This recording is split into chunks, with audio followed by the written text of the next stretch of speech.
Hello साथियों, नमस्कार। आप सभी का अपने YouTube channel study with Ajay SDSST पर बहुत बहुत स्वागत है। साथियों, कैसे हैं आप सब? मुझे उम्मीद है कि आप सभी स्वस्थ होंगे, अच्छे होंगे और अनवरत तैयारी में लगे होंगे। साथियों, इस समय हम लोग जो सुपर टेट, टेट और सीटेट, लेकिन आप लोग जानते हैं कि टेट की परीक्षा पेपर आउट होने के कारण, पेपर लीक होने के कारण स्थगित कर दी गई, लेकिन सीटेट की परीक्षा अपने निर्धारित समय पर होनी है। हम सभी लोग सीटेट की परीक्षा की तैयारी के लिए अनवरत लगे हुए हैं और इस सीटेट परीक्षा को ऐसे तैयार करना है, ऐसी तैयारी करना है कि हर हाल में हमको इस पेपर को निकालना है। आज की क्लास में हम सभी लोग देखेंगे बाल विकास शिक्षा शास्त्र। क्या देखेंगे? बाल विकास शिक्षा शास्त्र।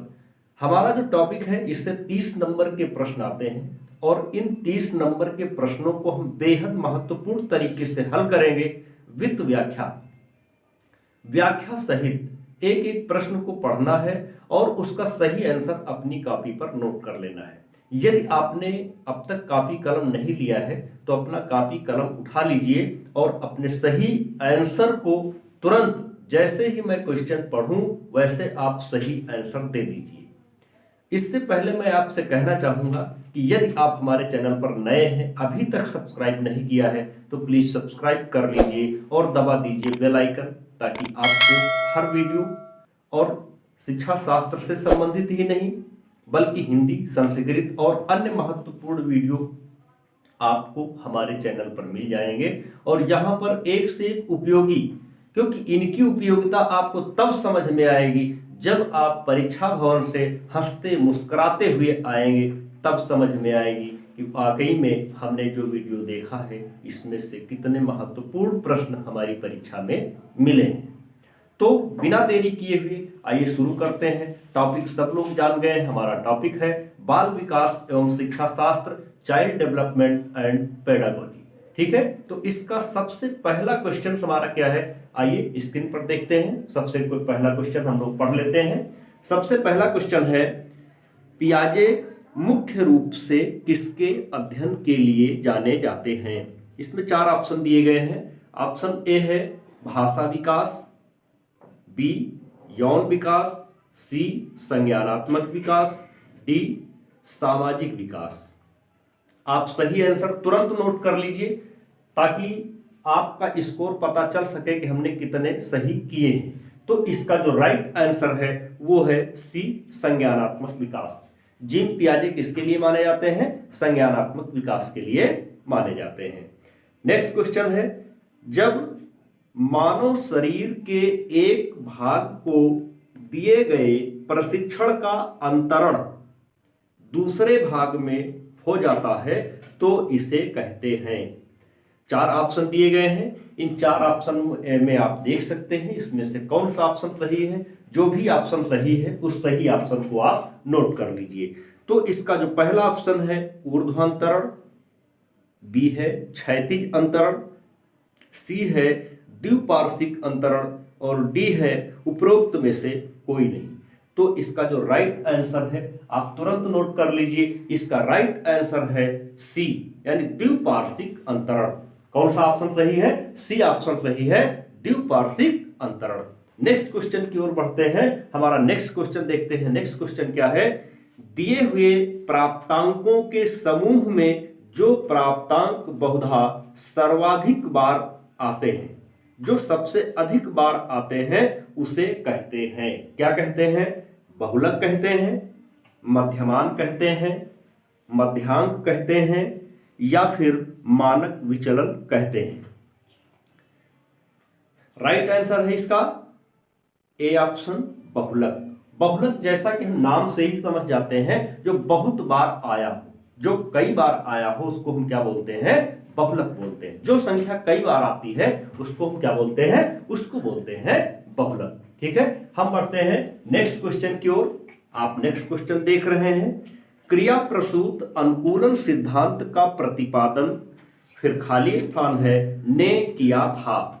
आपसे पूछा जा रहा है क्रिया प्रसूत अनुकूलन सिद्धांत का प्रतिपादन किसने किया। 4 ऑप्शन दिए गए हैं। पावलोव ने किया है, स्किनर ने किया है, थॉर्नडाइक ने किया है या कोहलर ने किया है। तो इसका जो राइट आंसर है, क्रिया प्रसूत अनुकूलन सिद्धांत का प्रतिपादन स्किनर ने किया है। क्रिया प्रसूत अनुकूलन का सिद्धांत किसने किया है? स्किनर ने किया है। और किस पर किया है? तो स्किनर ने अपना प्रयोग चूहों पर किया है। किस पर किया है? चूहों पर किया है। अब हम बात करते हैं पावलोव की। पावलोव ने किस पर किया है? इन्होंने कुत्ते पर किया है। और इनका जो सिद्धांत है वो है क्लासिक अनुबंधन का सिद्धांत। कौन सा सिद्धांत है? क्लासिक अनुबंधन का सिद्धांत। फिर थॉर्नडाइक ने क्या किया है? बिल्ली पर प्रयोग किया है। और इनका जो सिद्धांत है वो है प्रयास एवं त्रुटि का सिद्धांत। इनका कौन सा सिद्धांत है? प्रयास एवं त्रुटि का सिद्धांत। इसके बाद जो लास्ट में देखते हैं कौन से हैं? कोहलर और कोफका, जो गेस्टाल्टवादी मनोवैज्ञानिक हैं, इन्होंने किस पर किया है? इन्होंने किया है बंदर पर। और इनका सिद्धांत कैसे आता है? जिसको हम बोलते हैं सूझ का सिद्धांत। क्या बोलते हैं? सूझ का सिद्धांत। बढ़ते हैं नेक्स्ट क्वेश्चन की ओर। मानसिक आयु का प्रत्यय दिया था। मानसिक आयु का प्रत्यय दिया था। इसके 4 ऑप्शन हैं। उन 4 ऑप्शनों में से आप सही ऑप्शन नोट कर लीजिए। सबसे पहला ऑप्शन क्या है हमारा? सबसे पहला ऑप्शन है विनय साइमन ने। सबसे पहला ऑप्शन क्या है? विनय साइमन ने। दूसरा ऑप्शन है स्टर्न ने। तीसरा ऑप्शन है टर्मन ने। और चौथा ऑप्शन है सिरिल वर्ट ने। तो इसका जो राइट आंसर है आप तत्काल नोट कर लीजिए। इसका जो राइट आंसर है वो क्या है? विनय साइमन ने। इसका राइट आंसर क्या है? ए ऑप्शन, विनय साइमन ने। ठीक है, अब पढ़ते हैं हम अगले क्वेश्चन की ओर। तो देखते हैं नेक्स्ट क्वेश्चन हमारा क्या है। नेक्स्ट क्वेश्चन है निम्नलिखित में से कौन सा सीखने का नियम नहीं है। निम्नलिखित में से कौन सा सीखने का नियम नहीं है। इसमें 4 ऑप्शन दिए गए हैं। इन चारों ऑप्शन को आप देख सकते हैं। पहला ऑप्शन है तत्परता का नियम, दूसरा है तनाव का नियम, तीसरा है प्रभाव का नियम और चौथा है अभ्यास का नियम। तो इसका जो राइट आंसर है बी नंबर है, जिसको बोलते हैं तनाव का नियम। यानी ये तनाव का नियम नहीं है। बाकी ये तीनों जो दिए गए हैं, प्रभाव का नियम, तत्परता का नियम और अभ्यास का नियम, ये तीनों नियम है। और इनका प्रतिपादन किसने किया है? इनका प्रतिपादन किया है थॉर्नडाइक महोदय ने। किसने किया है? थॉर्नडाइक महोदय ने किया है। ठीक है, हम बढ़ते हैं नेक्स्ट क्वेश्चन की ओर। हम यहां से थोड़ा सा हट जाते हैं ताकि बोर्ड पर आपको साफ साफ जो क्वेश्चन है वो दिखाई दे। ठीक है, आप इसका आंसर नोट कर लीजिएगा। अगला क्वेश्चन है हमारा, सबसे पहले है खाली स्थान। सबसे पहले क्या है? खाली स्थान है। और फिर उसके आगे लिखा हुआ है संबद्ध प्रतिक्रिया सिद्धांत में पावलोव ने प्रयोग किया। संबंध प्रतिक्रिया सिद्धांत में पावलोव ने प्रयोग किया। तो किस पर प्रयोग किया है पावलोव ने? इसमें 4 ऑप्शन दिए गए हैं। बिल्ली पर, कुत्ते पर, बंदर पर, चूहे पर। तो पावलोव ने किस पर प्रयोग किया है? पावलोव ने प्रयोग किया है कुत्ते पर। किस पर प्रयोग किया है? कुत्ते पर प्रयोग किया है। और फिर इसके बाद अगर हम बात करें कि थॉर्नडाइक ने किस पर प्रयोग किया है, तो थॉर्नडाइक ने बिल्ली पर प्रयोग किया है। स्किनर ने किस पर प्रयोग किया है? चूहों पर प्रयोग किया है। और कोफका ने किस पर प्रयोग किया है? तो इन्होंने बंदर पर प्रयोग किया है। साथियों, आपको जाना कहीं नहीं है। सेशन थोड़ा लंबा हो सकता है, लेकिन इस सेशन से आपको बहुत सारे प्रश्न आज क्लियर हो जाएंगे। आपको इधर उधर भटकने की जरूरत नहीं है, बल्कि आप इसी क्लास से कई प्रश्नों को हल कर लेंगे। क्योंकि हमने पहले ही कहा है कि हम व्याख्यात्मक तरीके से आज 30 प्रश्नों को हल करेंगे और इन्हीं 30 प्रश्नों में हम ऐसे समझेंगे कि ज्यादा से ज्यादा नंबर हमको मिल जाए। ठीक है, नेक्स्ट क्वेश्चन की ओर बढ़ते हैं। आप बोर्ड पर देखिए। फिर नेक्स्ट क्वेश्चन क्या है? कार्य को आरंभ करने, जारी रखने और नियमित करने प्रश्न को एक बार फिर से सुनिएगा। कार्य को आरंभ करने, जारी रखने और नियमित करने की प्रक्रिया है। 4 ऑप्शन दिए गए हैं, प्रेरणा, संवेदना, प्रत्यक्षीकरण, सीखना। तो इसका जो राइट आंसर है सी नंबर है, सीखना। इसका राइट आंसर क्या है? सीखना। जो आप बोर्ड पर देख रहे हैं इसका राइट आंसर है सीखना। नेक्स्ट क्वेश्चन की ओर हम बढ़ते हैं। अगला हमारा क्वेश्चन है, विस्मृति कम करने का उपाय है। विस्मृति कम करने का उपाय है। ऑप्शन ए है सीखने में कमी, सीखने की त्रुटिपूर्ण विधि, पाठ की पुनरावृत्ति, स्मरण करने में कम ध्यान देना। इसका जो राइट आंसर है वो क्या है? पाठ की पुनरावृत्ति। इसका राइट आंसर क्या है?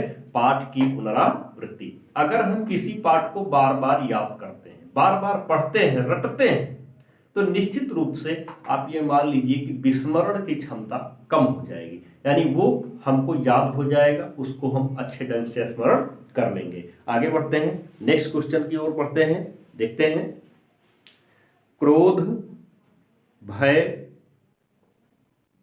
प्रकार हैं। क्रोध व भय प्रकार हैं। किसके प्रकार हैं? पहला ऑप्शन है अभिप्रेरणा के प्रकार हैं, संवेग के प्रकार हैं, परिकल्पना के प्रकार हैं, या फिर मूल प्रवृत्ति के प्रकार हैं। तो इसका जो राइट आंसर है वो है संवेग। इसका राइट आंसर क्या है? संवेग। मूल प्रवृत्ति जो है जिसके विषय में बताया गया क्रोध व भय, तो ये किसके प्रकार हैं? ये हैं संवेग के प्रकार। ये किसके प्रकार हैं? ये संवेग के प्रकार हैं। अच्छा, संवेगों को किसने बताया है? संवेगों का प्रतिपादन किसने किया है? किसने निर्धारित किया है संवेगों के विषय में? आपने नाम सुना होगा मैकडूगल का। किसका नाम सुना? मैकडूगल का नाम सुना होगा। मैकडूगल ने 14 संवेग बताए हैं। मैकडूगल ने कितने संवेग बताए हैं? 14 संवेग बताए हैं। नेक्स्ट क्वेश्चन की ओर बढ़ते हैं। दूसरे व्यक्ति के बाह्य व्यवहार की नकल है। अगर कोई व्यक्ति कोई कार्य कर रहा है और उस कार्य को हम करते हैं, उसको देख करके करते हैं, तो ऐसी नकल करना क्या है? ऐसी नकल करना क्या है? ठीक है, प्रश्न को फिर से पढ़ लीजिए एक बार। प्रश्न को फिर से पढ़ लीजिए। दूसरे व्यक्ति के बाह्य व्यवहार की नकल है सीखना, अनुकरण, कल्पना, चिंतन। तो इसका जो राइट आंसर है वो क्या है? इसका राइट आंसर है अनुकरण करना। राइट आंसर क्या है? अनुकरण करना। हम जब भी किसी व्यक्ति को कोई कार्य करते हुए देखते हैं और यदि हम उसकी नकल करते हैं तो ये समझ लीजिए कि हम क्या कर रहे हैं? अनुकरण कर रहे हैं। ठीक है, क्या कर रहे हैं? अनुकरण कर रहे हैं। नेक्स्ट क्वेश्चन की ओर बढ़ते हैं। यदि पूर्व ज्ञान व अनुभव, किसके विषय में बात की जा रही है? पूर्व ज्ञान व अनुभव, पहले सीखा हुआ ज्ञान व अनुभव नए प्रकार के सीखने में सहायता करते हैं तो उसे कहते हैं। सीखने में हमने जो पहले सीखा है, अगर उसका प्रयोग किसी नए प्रकार के सीखने में अगर सहायता करते हैं तो उसको हम कहते हैं। 4 ऑप्शन दिए गए हैं। नकारात्मक प्रशिक्षण स्थानांतरण, सकारात्मक प्रशिक्षण स्थानांतरण, प्रशिक्षण स्थानांतरण, सीखना। 4 ऑप्शन है, आप सही ऑप्शन नोट कर लीजिए। इसका सही ऑप्शन क्या है? सी ऑप्शन सही है, प्रशिक्षण अंतरण। यानी हम अगर पहले किसी ज्ञान को सीख चुके हैं और उस ज्ञान का प्रयोग अगर हम दूसरे ज्ञान में करते हैं तो जाहिर सी बात है कि ये क्या हो रहा है? ये प्रशिक्षण अंतरण हो रहा है। उदाहरण के तौर पे हम कह सकते हैं कि अगर हिंदी भाषा का ज्ञान संस्कृत भाषा व अंग्रेजी भाषा सीखने में अगर हमारी मदद करता है, हमारी सहायता करता है, तो निश्चित रूप से मान लीजिए कि उसको हम क्या बोलेंगे? प्रशिक्षण स्थानांतरण। ठीक है, नेक्स्ट क्वेश्चन की ओर बढ़ते हैं। सीखी हुई बात को स्मरण करने, रखने या पुनः स्मरण करने की असफलता को कहते हैं। अगर कोई बात हमने पहले सीख रखी है और उसको हम पुनः स्मरण करते हैं तो असफलता, पुनः स्मरण करने की असफलता, हमको याद नहीं आता, हम बार बार असफल हो जाते हैं, तो ऐसी प्रक्रिया को, ऐसी क्रिया को हम क्या कहते हैं? कल्पना कहते हैं, स्मृति कहते हैं, विस्मृति कहते हैं, ध्यान कहते हैं। तो इसका जो राइट आंसर है सी नंबर, इसको हम क्या बोलते हैं? इसको हम बोलते हैं विस्मृति। क्योंकि पहले कही हुई बात को यदि हम बार बार याद करें और हमको याद ना आए तो उसको हम क्या बोलेंगे? उसको हम बोलेंगे विस्मरण, यानी जो कुछ हमने याद किया वो क्या हो गया? वो विस्मृत हो गया। ठीक है, नेक्स्ट क्वेश्चन देखते हैं। टर्मन के अनुसार, किसके अनुसार बात की जा रही है? टर्मन के अनुसार 90 से 100 बुद्धि लब्धि का बालक माना जाता है। किसके अनुसार बात की जा रही है? टर्मन के अनुसार बात की जा रही है कि 90 से 100 बुद्धि लब्धि का बालक माना जाता है। मंद बुद्धि, सामान्य बुद्धि, श्रेष्ठ बुद्धि, क्षीण बुद्धि। तो इसका जो राइट आंसर है वो क्या है? वो है सामान्य बुद्धि। टर्मन ने 90 से 100 के बीच की आईक्यू क्षमता वाले बालकों को सामान्य श्रेणी में रखा है। किस श्रेणी में रखा है? सामान्य श्रेणी में रखा है। और जो बुद्धि लब्धि निकालने का सूत्र है वो क्या है? बुद्धि लब्धि निकालने का जो सूत्र है वो है मानसिक आयु बटे वास्तविक आयु गुणे 100। ठीक है, इस सूत्र से हम मानसिक आयु यानी आईक्यू क्षमता हम निकाल सकते हैं। साथियों, आपको जाना कहीं नहीं है। हमने पहले ही कहा था कि सेशन थोड़ा सा लंबा है, लेकिन इस सेशन से मुझे उम्मीद है कि आपको बहुत सारे प्रश्न क्लियर हो रहे होंगे। तो आपको जाना कहीं नहीं। फिर एक बार मैं आपसे कहना चाहूंगा कि यदि आपने अब तक हमारे चैनल को सब्सक्राइब नहीं किया है तो प्लीज सब्सक्राइब कर लीजिए, ताकि आपको इसी प्रकार के मोस्ट इंपॉर्टेंट वीडियो मिलते रहें।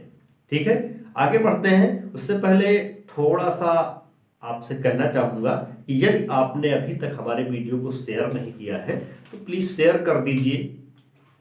एक लाइक तो बनता ही है कि कम से कम आपके लिए इतना कुछ तो आप एक लाइक कर सकते हैं, और यदि आपको पसंद नहीं है तो आप डिसलाइक भी कर सकते हैं।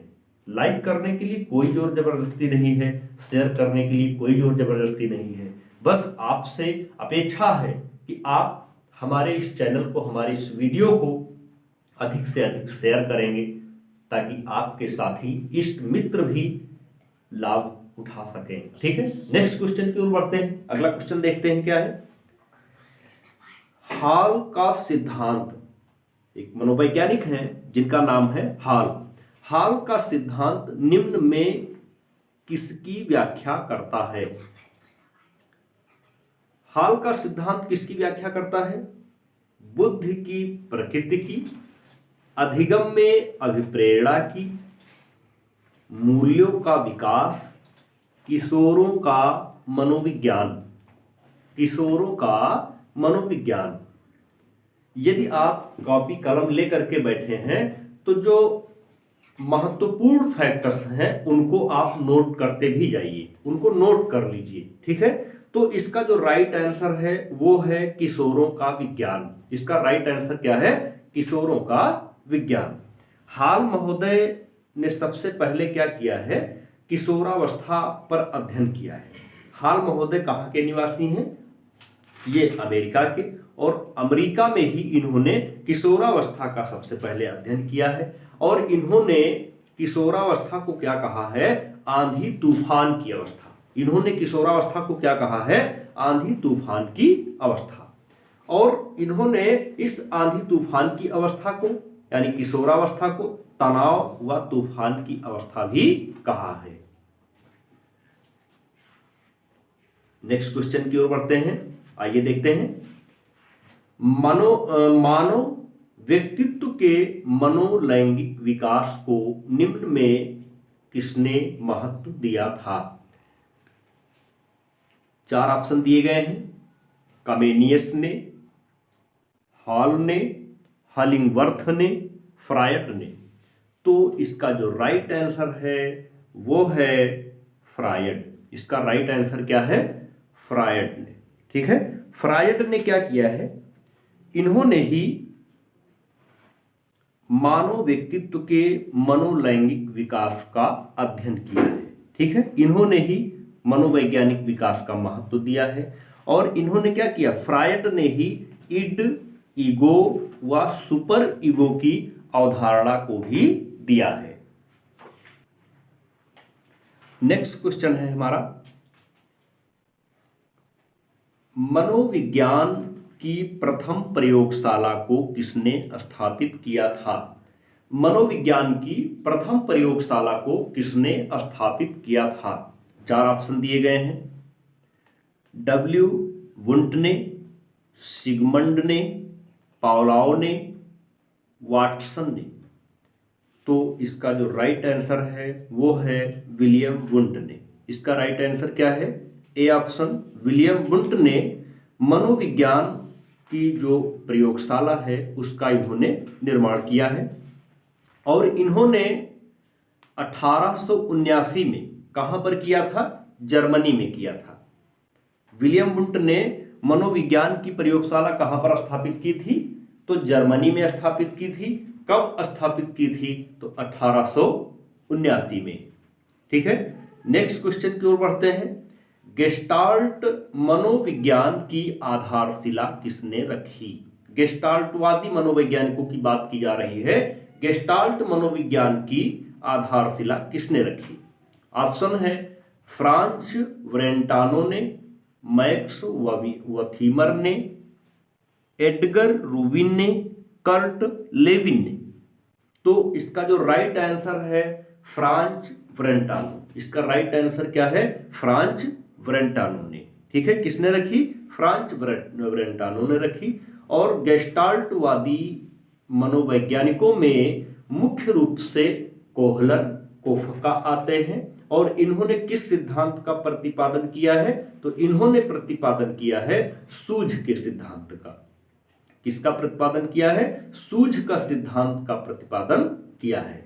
ठीक है, नेक्स्ट क्वेश्चन है, संघनन सिद्धांत निम्न में किससे संबंधित है?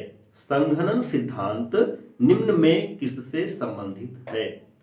अधिगम से संबंधित है, अभिप्रेरणा से संबंधित है, स्मृति से संबंधित है, या फिर सृजनात्मकता से संबंधित है?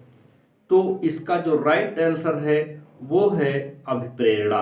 इसका राइट आंसर क्या है? अभिप्रेरणा। ये सिद्धांत यानी संघनन का सिद्धांत किससे संबंधित है? अभिप्रेरणा से संबंधित है।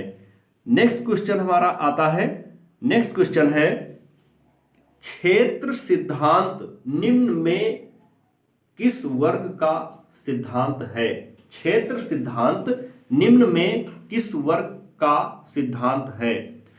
व्यवहारविदों का, संरचनाविदों का, मनोविश्लेषकों का, गेस्टाल्टवादियों का?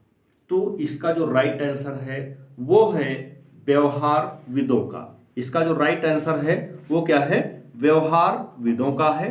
और व्यवहारवादी सिद्धांत का जो प्रतिपादन करने वाले हैं ये कौन है? Kurt Lewin. इन्होंने क्या किया है? व्यवहारवादियों का जो अधिगम का सिद्धांत है, क्षेत्र का सिद्धांत है, इस सिद्धांत का प्रतिपादन किसने किया है? कुर्ट लेविन ने किया है। और इन्होंने इस क्षेत्र के सिद्धांत का एक दूसरा नाम दिया है जिसको बोलते हैं टोपोलॉजिकल या वेक्टर सिद्धांत। क्या बोलते हैं? टोपोलॉजिकल या वेक्टर सिद्धांत। ठीक है, पढ़ते हैं नेक्स्ट क्वेश्चन की ओर। सबसे पहले क्या है? खाली स्थान है।